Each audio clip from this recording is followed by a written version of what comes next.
Bonsoir à tous, ravi de vous retrouver pour ce nouveau numéro de Made in Africa, votre magazine économique 100% africain. Ce numéro sera consacré aux opportunités qu'offrent les marchés financiers. Ces marchés où s'échangent des produits financiers tels que les actions, les obligations, les devises et autres titres. Des échanges qui permettent de financer l'économie, mais qui offrent également aux investisseurs l'opportunité de placer leur épargne. Mais pour investir en bourse, encore faut-il être bien informé. Au sommaire ce soir, enquête à Abidjan sur les investisseurs qui s'engagent sur les marchés financiers. Les opportunités existent pour ceux qui maîtrisent les rouages de la bourse avec des gains parfois conséquents. Pour former les débutants, une école a même vu le jour dans la capitale économique. Objectif, rendre l'investissement en bourse facile et accessible à tous. Puis, dans notre second reportage, nous avons suivi le quotidien de Stanislas Zézé, cet incontournable spécialiste du risque de crédit et entrepreneur ivoirien, a fondé l'agence de notation Bloomfield Investment Corporation, la première agence à avoir vu le jour en Afrique de l'Ouest. Savez-vous quels sont les pays où on investit le plus en bourse? Les États-Unis se démarquent clairement en tant que pays avec le pourcentage le plus élevé de sa population investissant en bourse, atteignant 58%, suivi de près par Hong Kong, 57% et Singapour, 53%. En Côte d'Ivoire, comme dans la plupart des pays de la sous-région, investir sur les marchés financiers est encore peu répandu. Pourtant, les opportunités existent. Il suffit d'être juste bien informé. Investir en bourse, une opportunité à saisir. Un reportage signé Yannick Effoumi, Ghislaine Mendonça, Théo Renaud et Jean-Louis Mendonça. 8 h du matin. Wilfried Kofi, 23 ans, a les yeux rivés sur les courbes de la bourse. Il est trader et dans son métier, tout est une question de timing. Il retrouve son équipe pour effectuer des transactions. Et pas n'importe lesquels. Bonjour les gars, comment vous allez ce matin? Ça va bien? Ça se passe bien le travail? Et là présentement j'attends une confirmation sur l'or. L'or c'est une matière première mais qui se trouve sur le marché du Forex. Moi je trade principalement l'or et l'argent. Ce sont des actifs qui sont beaucoup volatiles. Du coup je préfère me focaliser sur ces actifs là. Et la nuit d'hier j'ai pu trader l'argent qui m'a permis de faire un bon profit. Un profit de 1 000 $ réalisé en seulement quelques minutes. Wilfried intervient sur le marché des matières premières précieuses et des devises. Son travail consiste à anticiper les hausses et les baisses du marché. Et ça peut rapporter gros. La devise la plus tradée, c'est l'euro USD. L'euro européen comparé au dollar américain. C'est la devise la plus tradée au monde. Mais ces derniers temps-là, disons de 2022 jusqu'à maintenant, la plupart des traders vont beaucoup sur le marché des matières premières, traitent beaucoup l'or. Parce que l'or, il est très volatile et il y a beaucoup d'argent à se faire. En 5 minutes, tu peux arriver à réaliser tout un profit d'un mois. Voilà. Des opérations profitables, mais risquées, liées aux fluctuations des matières premières comme l'or sur les marchés. Alors, un étage plus haut, le jeune trader rejoint cette salle de classe. Il y enseigne ses techniques à des novices qui souhaitent maîtriser les rouages de la bourse. Le trading même véritablement, c'est le moyen le plus difficile de se faire de l'argent facile. Parce que sans connaissance, tu ne vas jamais avoir cet argent facile là. Mais avec la connaissance, avec le temps, l'argent devient facile. Gagner de l'argent sur les marchés financiers, ce n'est pas un rêve, mais bien une réalité pour de nombreux investisseurs aguerris. Les opportunités existent, mais encore faut-il maîtriser les différents rouages de la bourse. Pour former des novices, une école a même vu le jour à Abidjan. Made in Africa vous emmène dans un monde encore trop confidentiel, celui des investisseurs en bourse.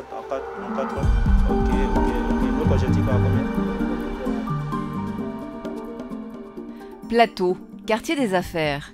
Ce matin-là, Apollinaire Da, 25 ans, se rend dans une SGI, Société de gestion et d'intermédiation, pour ouvrir un compte titre. C'est un compte bancaire qui permet d'investir en bourse sur des valeurs mobilières telles que des actions. Bonjour. Oui, bonjour monsieur. Bienvenue dans nos locaux. Merci beaucoup. Installez-vous s'il vous plaît. D'accord, merci. L'ouverture d'un compte titre nécessite un certain nombre de documents. Alors, pour l'ouverture d'un compte titre, il faut fournir quelques documents. notamment la photocopie de la pièce d'identité, une photo d'identité récente, une facture CIO Sodeci portant le nom du client ou alors un certificat de résidence et la copie d'un relevé d'identité bancaire. Le capital de départ, il est de 500 000 francs. 500 000 francs CFA, c'est le capital de départ pour ouvrir un compte titre dans cette SGI. Il en existe une quarantaine reconnus sur le territoire ivoirien. Selon les établissements, ce montant varie entre 50 000 francs et 1 million de francs CFA. C'est sur la base du capital disponible que le conseiller oriente ensuite son client dans ses décisions d'investissement. Dès l'ouverture de son compte, le jeune Apollinaire ne perd pas de temps. Il place son capital en actions dans des grandes sociétés de la place. En termes de dividendes, vous devez vous attendre à avoir 27 369 pour BOA Côte d'Ivoire, 25 650 pour la CIE et 23 625 pour Sonatel. Détenir des actions d'une société permet d'être propriétaire d'une partie de cette société. Cela donne des droits, comme celui de recevoir des dividendes. Par exemple, dans le cas de la CIE, une action coûte, au moment de notre tournage, 2000 francs CFA. Le dividende pour l'année 2023 est déjà connu, 171 francs. Le dividende est lié au bénéfice et non au chiffre d'affaires. Donc, 150 actions vous donneront 150 fois 171 francs, soit 25 650 francs CFA. Premièrement, comme on a dit sur les actions, nous avons deux niveaux de revenus qu'on peut obtenir. Premièrement, nous avons les dividendes et après, il y a la possibilité de faire ce qu'on appelle la plus-value. Sur la plus-value, alors il faudrait regarder les performances des entreprises. Et comme on a conseillé, l'idéal en bourse, c'est d'aller sur le long terme. Voilà, il faudrait laisser les actions prendre véritablement de la valeur en fait. Lorsqu'un client achète des actions, un ordre de bourse est émis. Cet ordre est ensuite envoyé au courtier de la banque qui se charge de le transmettre sur le marché financier de la BRVM. Toc, toc. Je t'ai transmis un carnet d'autres, tu as reçu? Oui, oui. D'accord. D'accord, il n'y a pas de problème. Merci. Ninis Sosukpe est courtière en bourse. Des ordres de bourse comme celui-là, elle en reçoit au moins 200 par jour. Vu la configuration du marché, je ne saisis pas tout. Je saisis 5000 titres à 6835, vu que le marché se traite à ce cours actuellement. Puis je mets la référence de l'ordre. Et puis je valide. Passionnée par son métier, Ninis est titulaire d'un master en finance et d'un MBA. Il faut déjà une formation de base, savoir et pouvoir dissocier les actions des obligations, tout le système financier déjà, et puis arriver à faire une lecture. Ça ne s'apprend pas à l'école. Ça s'acquiert à force de pratiquer le métier. Pour l'heure, cette SGI gère 11 000 comptes clients. Un nombre encore trop confidentiel, lié notamment au manque d'informations sur les opportunités des investissements en bourse. Pourtant, les opportunités sont là et certains profitent déjà des retombées de leurs investissements. Grand Bassam, quartier Mokéville. Il est 9h15. C'est l'ouverture de la bourse. Madame Kwasi, épouse Kanga, observe les fluctuations du marché en temps réel à partir de son téléphone. En ce moment, je suis en train de vérifier les valeurs que j'ai voulu payer hier et qui ne sont pas passées parce que j'avais voulu payer bas. C'était à 770 francs l'action.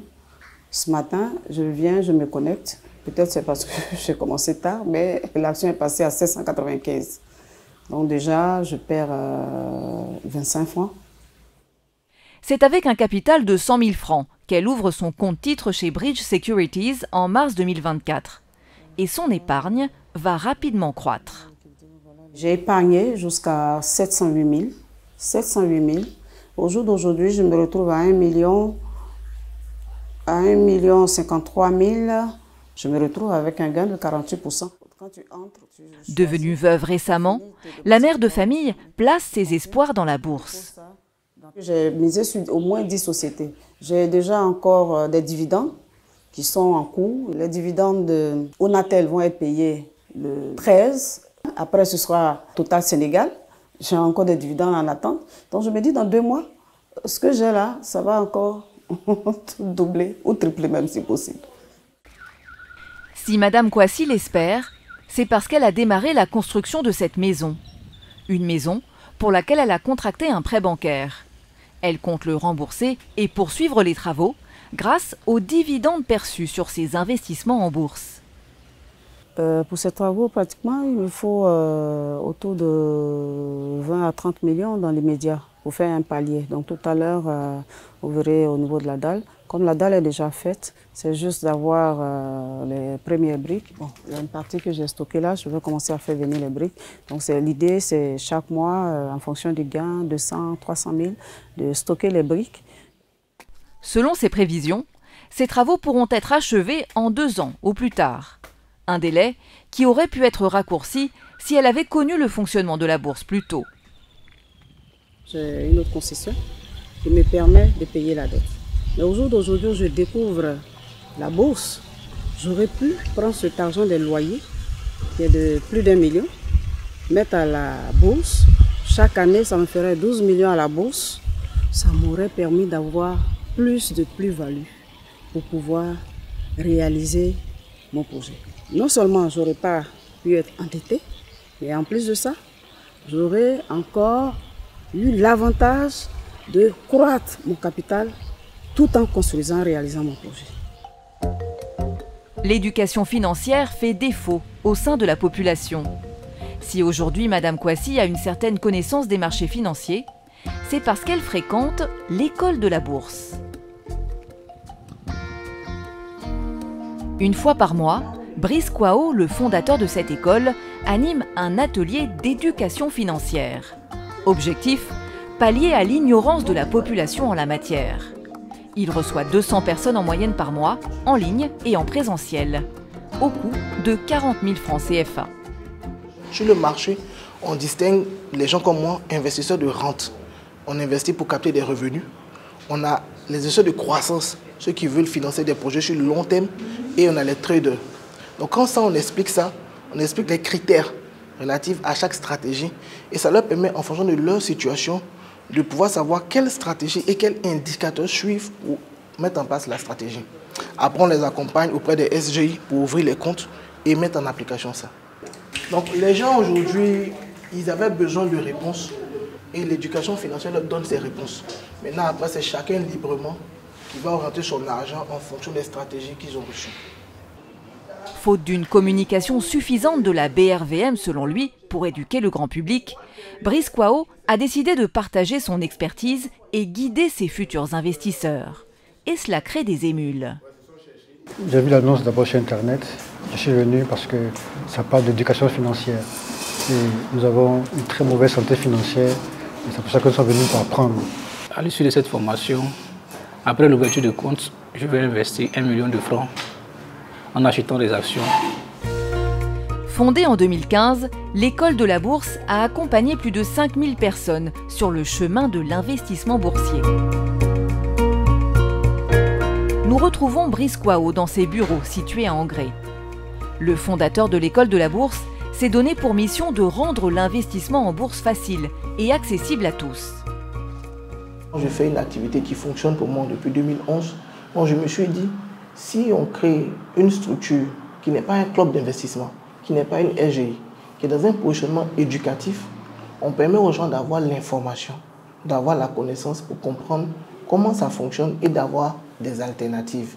Il faut qu'aujourd'hui, quand un Africain veut investir, il sache qu'il peut le faire sur le marché financier et donc pas forcément obligé d'aller dans des arnaques. Ce qu'il faut retenir, c'est que l'investissement en bourse est une épargne progressive qui génère des gains sur le long terme. On voit que pour l'année 2022, j'avais 13 298 900 sur le compte études des enfants qui ont généré 1 227 de dividendes et 1 400 de plus-value. La société des enfants, c'est 1 300 000. L'année qui a suivi, 2024, 2 538 comme vous voyez. Les dividendes apparaissent comme ça. Voilà les fichiers que les SGI mettent à notre disposition. Donc vous voyez 2 538 203. Donc ces montants-là, bon, je les reprends ici de façon synthétique pour travailler. Donc en 2023, la bourse pour moi, c'est sur ce compte-là, études des enfants et financement de la santé. En 2024, au moment où on fait cette émission, c'est toujours études des enfants, santé et l'ensemble des factures. Donc CIE, SODECI, Canal, carburant, assurance automobile, Canal, Horizon. Donc concrètement, les populations doivent savoir que la bourse peut payer leurs factures, peut payer toutes leurs factures. C'est juste un investissement progressif à faire. De quoi faire réfléchir, même les plus réticents à la finance.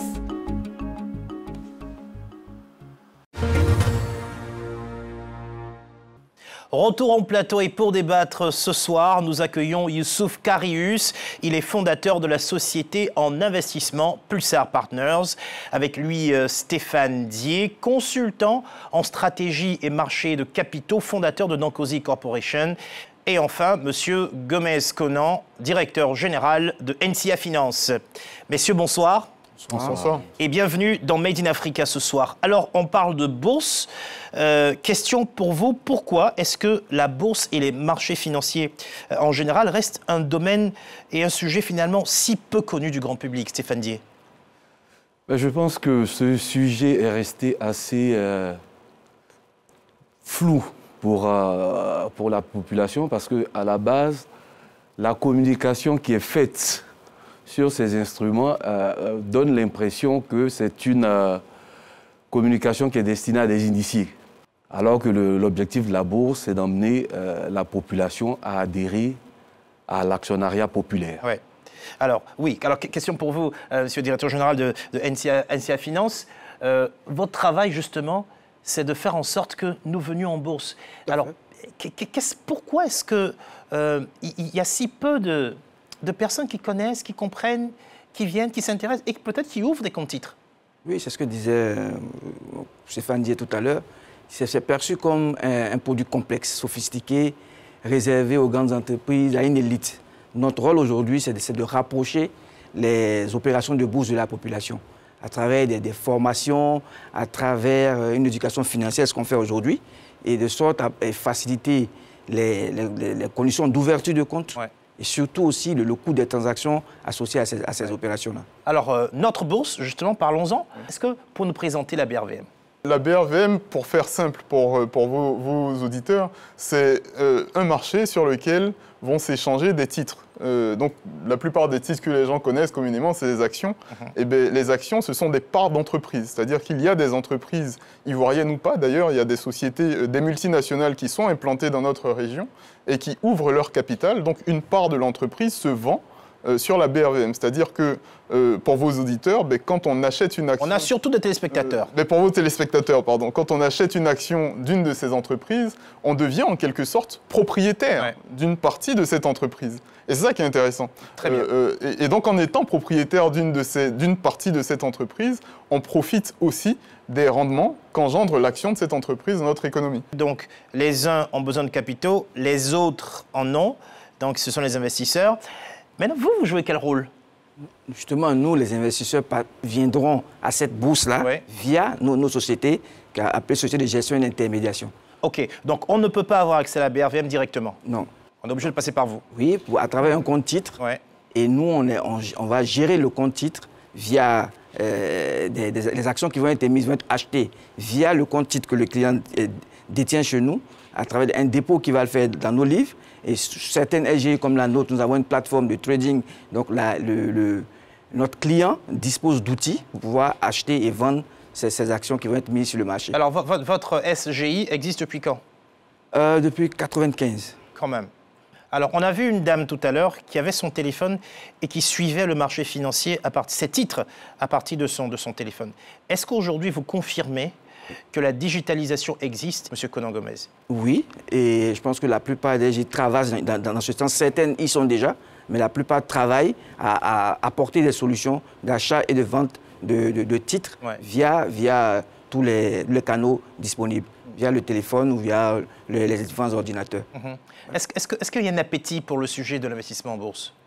Oui, il y a un appétit, mais il faut transformer toutes ces questions qui se posent, toutes ces peurs en véritable opportunité pour les SGI. Les peurs en véritable opportunité. Je vais venir vers vous parce que vous aussi, vous nous avez dit hors antenne qu'il y a des personnes que vous accompagnez, que vous formez.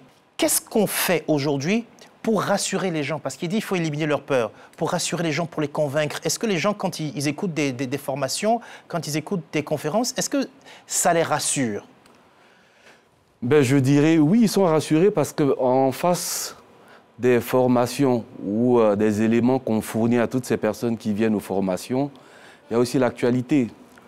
Donc on a vu tous les sujets relatifs aux escroqueries à grande échelle qui ont été légion ces dernières années et même de nos jours. Je pense qu'il y a encore des situations qui sont pendantes.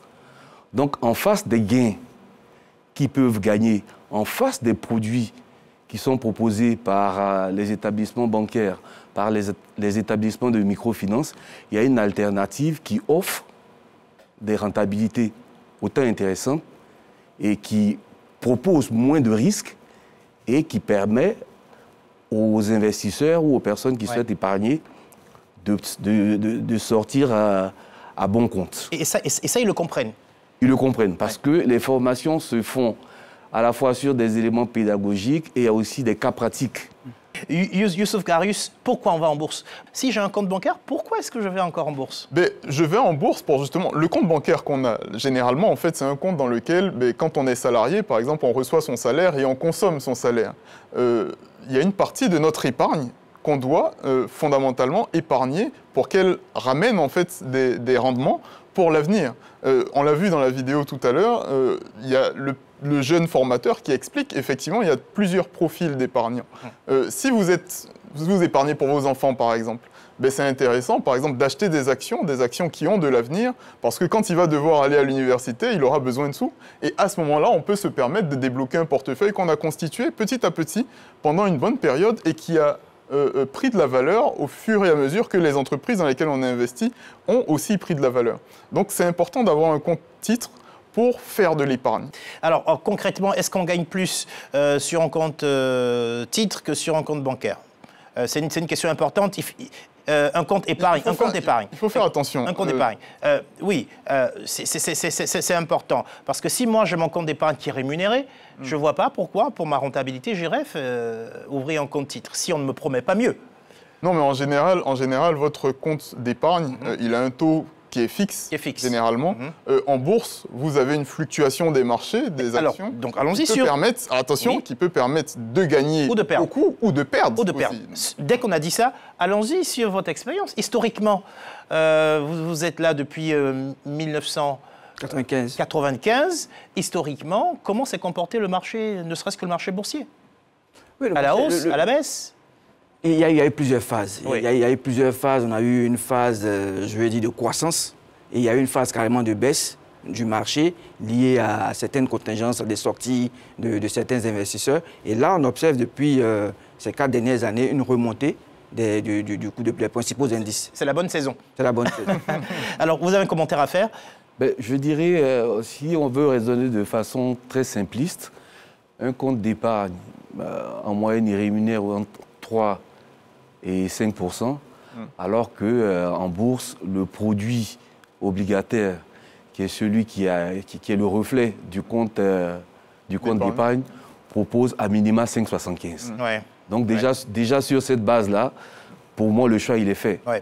Alors, on a vu qu'il y a plusieurs types d'investissements. Au début de notre reportage, on avait un jeune qui est sur des marchés internationaux. Il est à la fois sur le Forex, il est à la fois sur l'or, sur l'argent.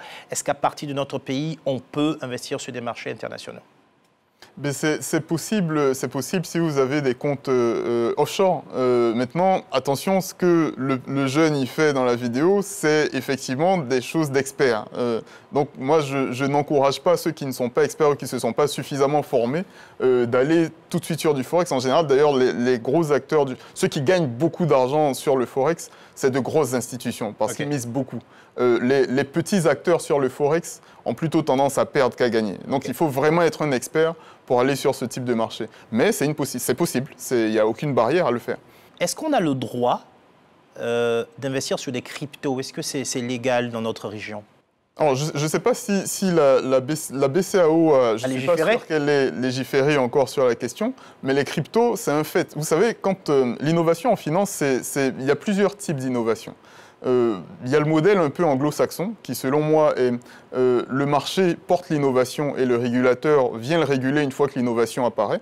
Et c'est ce qui s'est passé sur les cryptos, c'est que même la Federal Reserve aux États-Unis a légiféré sur les cryptos une fois que la crypto il y avait déjà des milliards et des milliers de milliards de dollars qui circulaient, investis dans la crypto, au moment où le régulateur vient essayer de réguler un petit peu les choses. Donc ça, c'est le modèle anglo-saxon. Pour moi, le modèle francophone, c'est plus les institutions qui essaient d'encadrer l'innovation. Donc, par exemple, sur notre marché, on a un régulateur qui va vous dire, attention, à partir de telle date, il y a un mécanisme de titrisation qui va être possible, ce qui est possible aujourd'hui dans notre marché. Et effectivement, c'est une manière aussi d'innover, tout en encadrant le marché. Il y a ces deux modèles qui existent. La crypto, pour moi, c'est l'innovation qui passe avant la régulation. On va y arriver peut-être bientôt. Le marché de la BRVM, une particularité par rapport à d'autres marchés. Stéphane Dié? Oui, déjà, il y a la monnaie. On utilise une monnaie commune. C'est un outil d'intégration sous-régionale. Et comme on l'a indiqué tout à l'heure, avec la digitalisation, c'est un marché qui est en pleine progression et qui demeure une fenêtre intéressante pour des investisseurs, même du monde entier. Ok, dernière question pour ce plateau. Est-ce qu'il y a du travail, des emplois? Est-ce que le secteur de la finance, c'est un secteur d'avenir? DG? Tout à fait, parce qu'aujourd'hui, toute la finance, on nous dit qu'il y a, quand on prend les banques, le taux de bancarisation reste faible. Aujourd'hui, le taux sur l'espace, ceux qui détiennent des comptes titres, le taux reste très faible, donc on a une marge. Et je pense que notre rôle d'éducateur va permettre de transformer ces opportunités-là vraiment pour nos sociétés. Parce qu'il y a un besoin d'investir, on l'observe au niveau de la jeunesse, de l'entrepreneuriat. Et donc cet investissement peut se faire via les entreprises qui existent aujourd'hui sur la côte.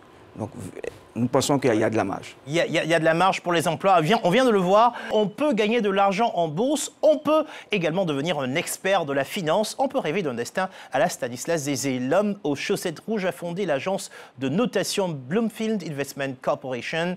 15 ans après sa création, Bloomfield s'est imposé dans le paysage des agences de notation financière africaines. Pour mieux comprendre les secrets de sa réussite, nous avons suivi Stanislas Zézé dans son quotidien. Stanislas Zézé, l'as de la notation financière. Un reportage de Sarah Sisman, Gisela Mendonça, Oscar Noël Sangan. Ce matin-là, dans les bureaux de cette agence de notation financière, se tient une réunion stratégique. Au centre de la table, Stanislas Zézé, patron de Bloomfield Corporation. À ses côtés, le directeur général du groupe Kaidan, géant de l'immobilier en Côte d'Ivoire. Et vous avez choisi Bloomfield pour cette notation financière. Donc aujourd'hui, l'objectif, c'est faire une présentation de lancement de cette notation financière. Cette notation financière, le groupe Kaidan en a besoin pour pouvoir lever des fonds auprès d'investisseurs. La note doit établir sa solvabilité financière. Mais pour obtenir ce précieux sésame, il faut passer par un processus rigoureux. Donc collecte d'informations, analyse préliminaire, et ensuite on va faire les entretiens. Bon, maintenant je peux vous rassurer que ça fait 17 ans qu'on fait ce travail, on ne s'est jamais trompé sur les notes. Hein. Vous n'avez jamais entendu que Bloomfield a donné une note qui ne correspond pas à la réalité. Plus la note est élevée, plus cela signifie que la situation de l'entreprise est solide. Plus la note est basse, et plus le risque qu'elle fasse défaut est élevé. Il arrive des fois où on a des clients qui sont mécontents de leur note, sauf que c'est nous qui avons la méthodologie, c'est nous qui donnons l'opinion. Comme on le dit, on comprend qu'ils peuvent ne pas être d'accord, mais l'idée c'est que nous, on donne notre opinion. L'idée c'est de se rassurer que quand on sort une note, elle correspond exactement à la qualité de crédit de l'entité notée. Je pense que c'est une notation qui permettra de rassurer les marchés de capitaux sur lesquels qu'on commence à solliciter, qui permettrait aussi de rassurer nos banquiers qu'on sollicite de plus en plus. Et puis nous-mêmes, d'avoir une description extérieure d'une agence indépendante sur ce que nous sommes. Le partenariat est acté. D'ici 2 mois, le groupe Kaidan recevra sa note. Une note déterminante afin de pouvoir emprunter sur le marché des capitaux. Marquer l'histoire en créant la première agence de notation africaine. Telle était l'ambition de Stanislas Zézé. Et de l'ambition, l'homme aux chaussettes rouges n'en manque pas. Expert reconnu dans le monde de la finance, investisseur dans l'immobilier de luxe, conférencier, l'entrepreneur veut inspirer la jeunesse africaine et n'hésite pas à afficher sa réussite sur les réseaux sociaux. Nous avons suivi Stanislas Zézé dans son quotidien. Un quotidien à 200 à l'heure.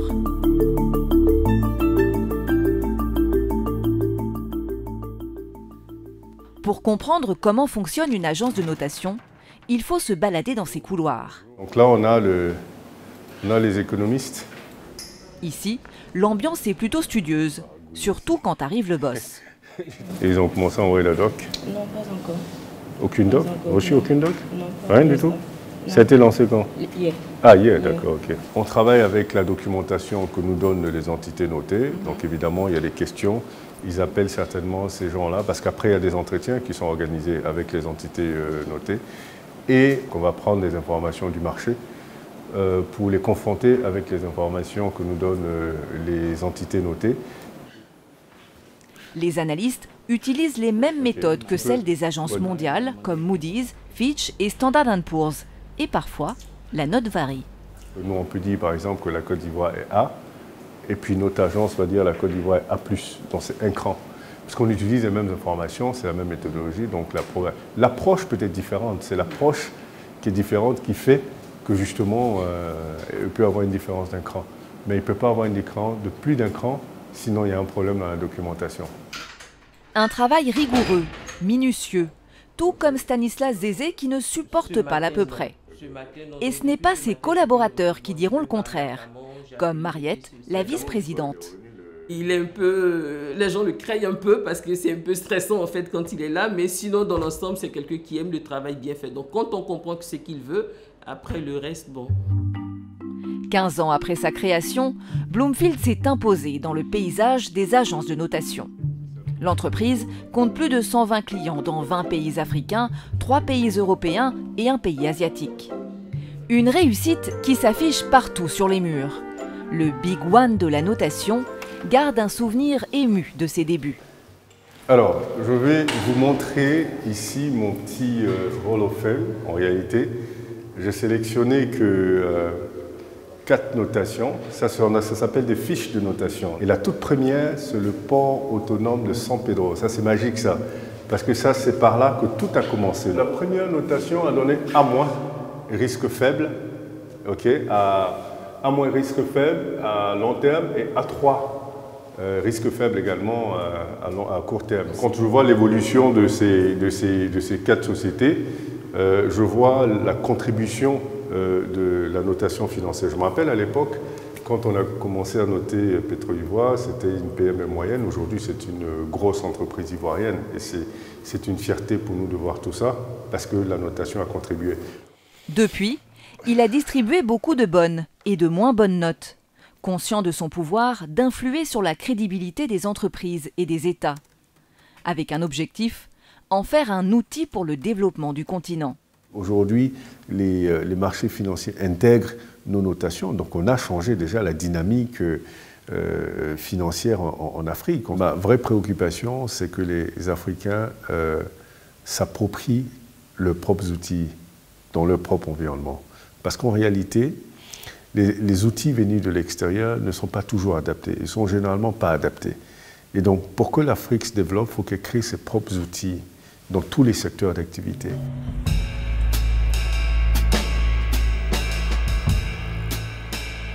Stanislas Zézé est un homme de finance qui aime aussi les surprises. Donc moi, je vais aller là-bas, l'attendre là-bas, je vais rester là-bas. Ce soir, un événement se prépare dans ce restaurant très chic d'Abidjan. La star de la soirée, c'est Madame Zézé. Parce que bon, effectivement, c'est l'anniversaire de mariage de Monsieur et Madame Zézé. Mais c'est Monsieur Zézé qui fait une surprise à sa femme.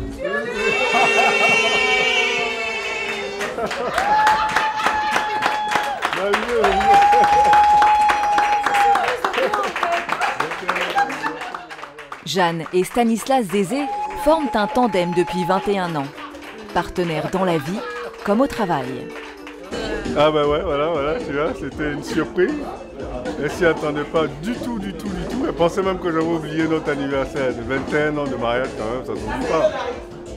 Pour l'occasion, il a convié sa famille rapprochée et quelques happy few. Car c'est aussi ça, Stanislas Zézé. Faire plaisir, envoyer du rêve, avec un côté show-off à l'américaine, assumé. C'est quelqu'un à qui on peut faire confiance. Et pour moi, c'est quelque chose de très important parce que ça m'a permis d'être ce que je suis aujourd'hui. Cette personne que beaucoup de gens admirent, à qui beaucoup de gens veulent ressembler. Cette construction s'est faite avec Jeanne. Je serais peut-être arrivé à quelque chose, mais peut-être pas à ce Stan Zézé que vous connaissez aujourd'hui si je n'avais pas Jeanne. Donc, c'est mon âme sœur. C'est vraiment...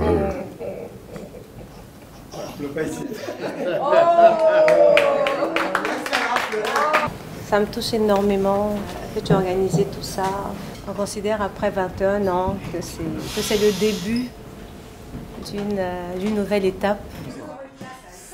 Une nouvelle étape qui verra peut-être éclore de nouveaux projets, car le couple fourmille d'idées et d'ambitions.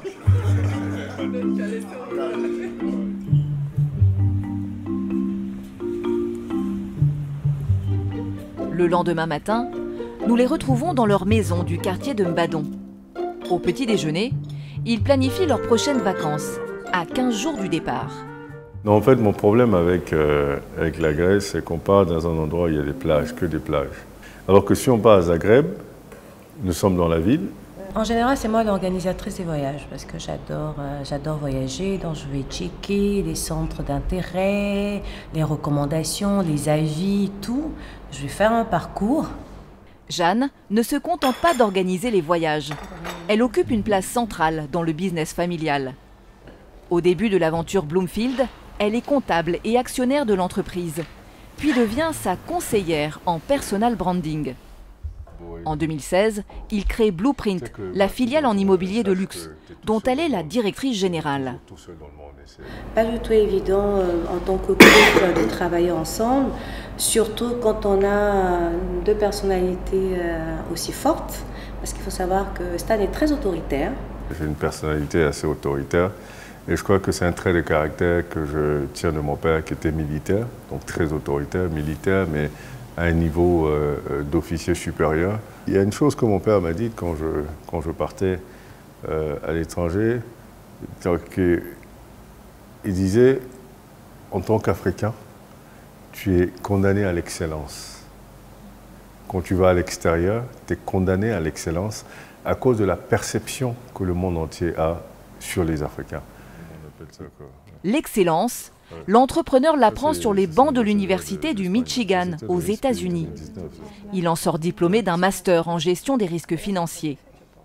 Il rejoint ensuite les grandes institutions internationales, la Banque mondiale à Washington, dont il finit par démissionner.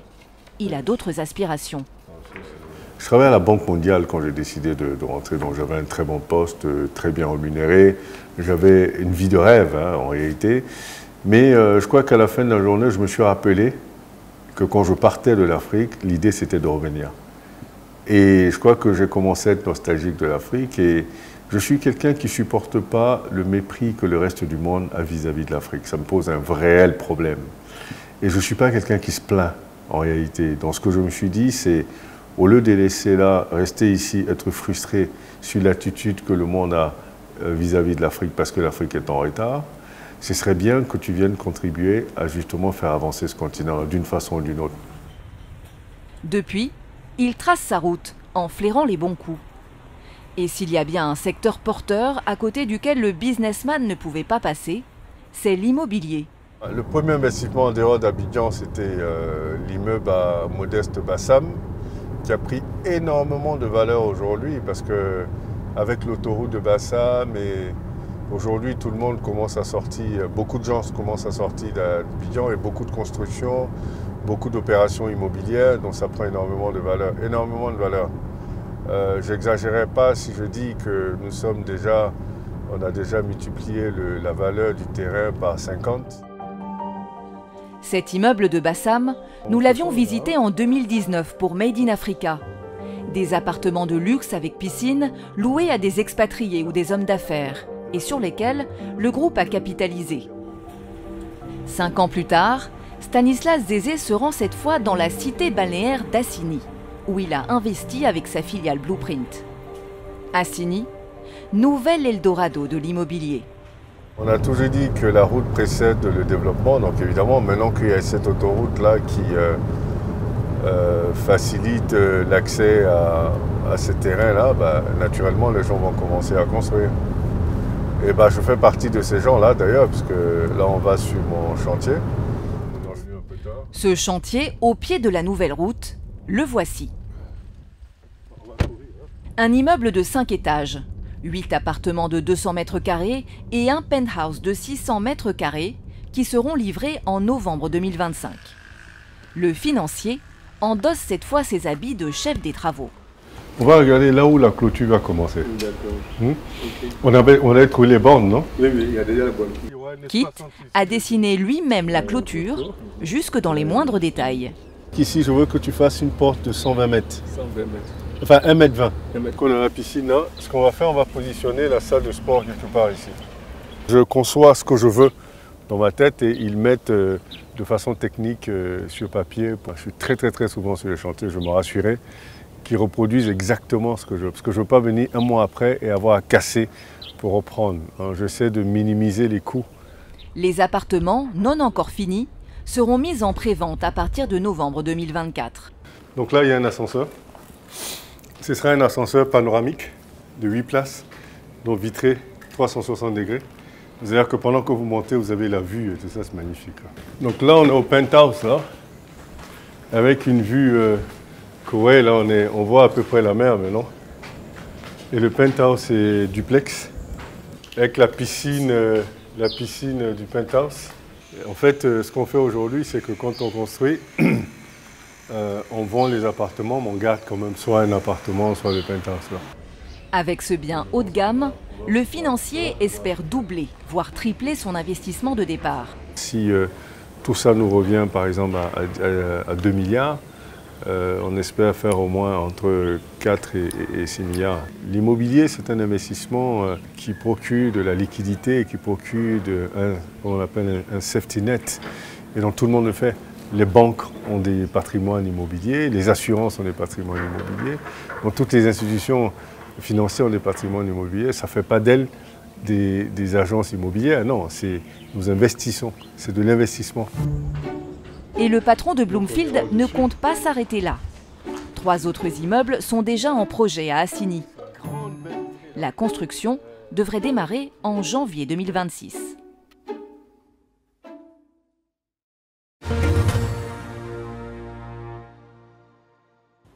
De la notation financière à l'immobilier et ensuite au plateau de Made in Africa. Nous sommes ensemble avec nos invités. Stéphane Dié, que vous inspire ce reportage? Je dirais qu'on voit le dynamisme et la vision de Stan qui, je dirais, applique un principe capital en finance qui est la diversification. Ouais. On aura peut-être l'occasion d'en parler sur ce plateau. On commence par la notation financière. Alors, une agence de notation financière, finalement, joue quel rôle? Est-ce qu'elle apparaît un peu comme un gendarme qui fait peur, ou alors c'est plutôt l'autorité de régulation? C'est quoi le rôle d'une notation financière? Je pense qu'elle intervient elle facilite la transparence du marché qui est une des normes du marché. Il faut rassurer l'investisseur sur ce dans quoi il investit. Donc la notation vient rassurer l'investisseur. C'est d'ailleurs une exigence du marché aujourd'hui. Ça nous rassure. Oui. Donc la notation vient pour confirmer les données que l'entreprise envoie sur le marché. Comment je me porte financièrement, quelles sont mes perspectives, comment mon secteur va et tout. Donc cette notation vient confirmer ces données-là. Alors, Youssouf Karoui, quand je m'adresse à vous, je m'adresse à deux personnes à la fois. L'investisseur en immobilier, mais également l'ex-vice-président de Bloomfield Investment Corporation. Donc, vous avez vécu une vie dans la notation. Dites-moi concrètement, les notations A, A+, moins B et tout ça, est-ce que les investisseurs particuliers comme nous, est-ce qu'on sait lire ça? Est-ce qu'il y a un effort aussi pour qu'on lise ou alors est-ce que c'est utile pour nous? En réalité, c'est très facile à lire. En fait. Il suffit de voir le tableau de notation et puis on voit tout de suite qu'est-ce qui correspond à un risque élevé et qu'est-ce qui correspond à un risque faible. L'intérêt, comme disait Gomez, c'est de pouvoir ségréguer le risque, en fait. C'est de le diversifier. C'est-à-dire que la notation va permettre de pricer. C'est-à-dire que quelqu'un qui vient emprunter sur les marchés, quand il a un profil risqué, ça ne veut pas dire qu'on ne lui prête pas. Ça veut dire qu'on lui prête à un certain prix. Et quelqu'un qui a un profil pas risqué, on lui prête à un autre prix. Ouais. Avant la notation financière, on avait une approche a priori. C'est-à-dire que les entreprises elles-mêmes, les États eux-mêmes publiaient des chiffres. Et donc le marché devait d'office avoir confiance en ces chiffres.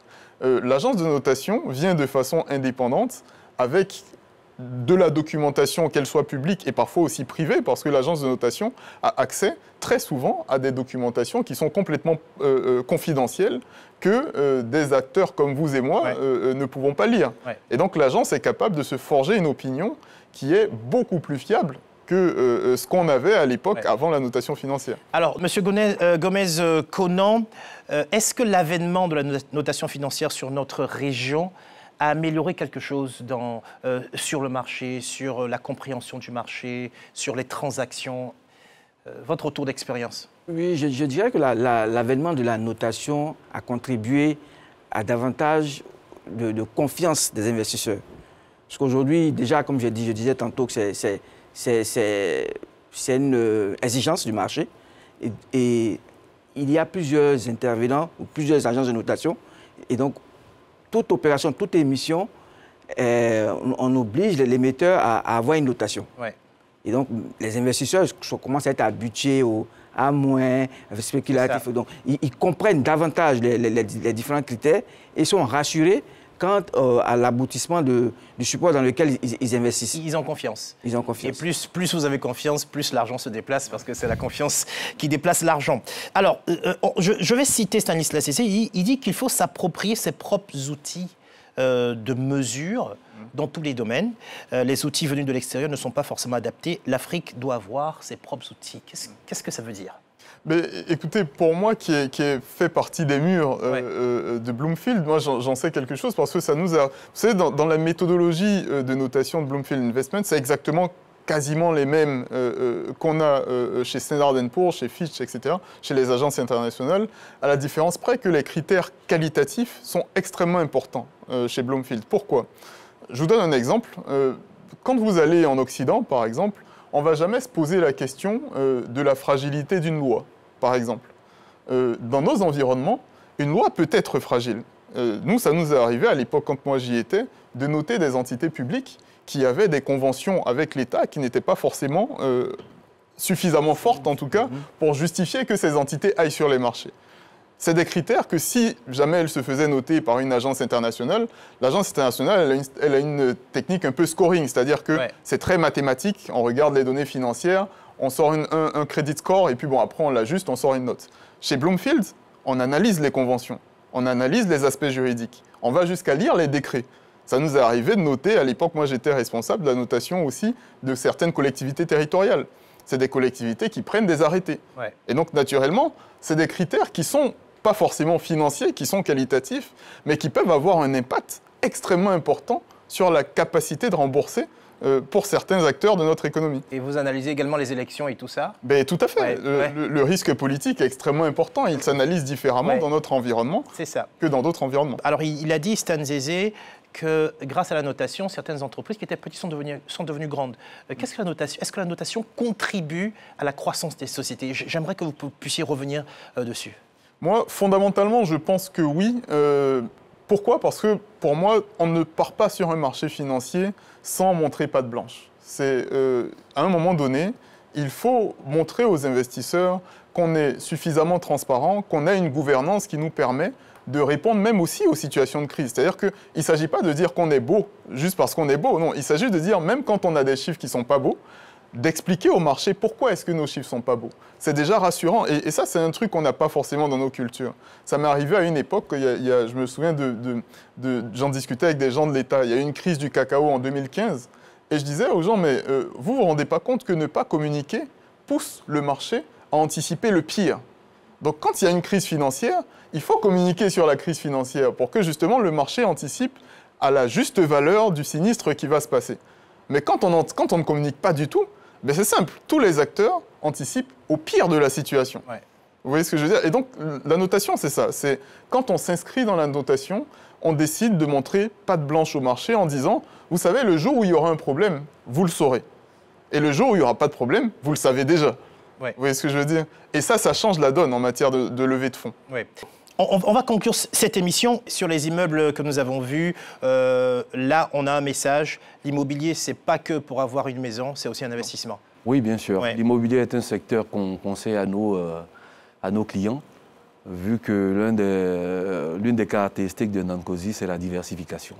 Aujourd'hui, on a des personnes qui ont déjà investi, qui ont déjà des biens, qui veulent diversifier. Donc, on les assiste dans leur cheminement pour l'investissement en bourse et aussi on leur fait comprendre qu'il y a des opportunités dans l'immobilier qui pourraient être exploitées pour permettre de minimiser les risques. Il nous fallait 4 heures pour éplucher tous les sujets que nous avions à aborder au cours de cette émission. Merci à vous d'avoir été là et n'oubliez pas, évitez les arnaques, venez sur le marché régional, le marché de la BRVM qui est constant, qui existe depuis des années et qui nous offre des garanties à nul autre pareil. Merci à vous aussi, fidèles téléspectateurs, de nous avoir suivis. Quant à moi, je vous donne rendez-vous dans 15 jours seulement pour un tout nouveau numéro de Made in Africa et vous pouvez retrouver cette émission sur notre site internet. C'est www.rti.ci ou sur l'application RTI Mobile. Vous pouvez aussi suivre nos activités sur les réseaux sociaux. N'oubliez pas, Made in Africa pour Facebook et Made in Africa TV pour Instagram et Twitter. Merci à tous ceux